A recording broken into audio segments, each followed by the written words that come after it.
YCP నాయకులు జగన్మోహన్ రెడ్డి గారు ఏం మాట్లాడుతున్నా ఆయనకి తెలీదు. మావిగన్ అసలు మావిగన్ అనేది అసలు నవ్వుతున్నారు అందరూ. ఎందుకంటే 10,000 కోట్లు అయిపోతే 2 లక్షల కోట్లు పెట్టాలి. ఎక్కడ ఇవ్వాలి?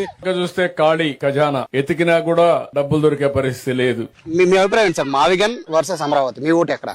అమరావతి డెవలప్ చేయాలంటే చాలా ఖర్చు అవుద్ది. ఆ కొండ విటువాగు ఎప్పుడు వచ్చినా సరే మునిగిపోతా ఉంటుంది. ఇదంతా మునిగిపోతుంది. ఇక్కడ రాజధాని కట్టడానికి లేదు, ఈ రాజధానికి పనికిరాదని వరల్డ్ బ్యాంక్ కూడా యాక్చువల్ గా నెగటివ్ గా ఇచ్చారు, ఇది పనికిరాదని. కాబట్టి ఎంత ఖర్చు పెట్టినా దాంట్లో డెవలప్మెంట్ అనేది పర్మనెంట్ గా కనపడదు. ఇదే గనకైతే ఆల్రెడీ డెవలప్ అయి ఉంది కాబట్టి కొంత దీన్ని ఇంకా గనక డెవలప్ చేసినట్లయితే మావిగన్ ఇది బ్రహ్మాండంగా జనాలకు ఉపయోగపడుద్ది. ఎందుకంటే ఎయిర్పోర్ట్ కొత్తది కట్టాల్సిన అవసరం లేదు, పోర్ట్ కొత్తది కట్టాల్సిన అవసరం లేదు. ఇవన్నీ కూడా ఇక్కడ ఫెసిలిటీస్ ఉన్నాయి, యూనివర్సిటీలు ఇవన్నీ కూడా. మరి అదే అమరావతిలో అయితే ఇప్పుడు అన్ని కొత్తవి కట్టాలంటే ఆ డబ్బులు రావాలంటే రాదు. ఇది వరకు సెంట్రల్ గవర్నమెంట్ సొంత డబ్బులతోనే చండీగఢ్ కట్టాలంటేనే 25 సంవత్సరాలు పట్టింది.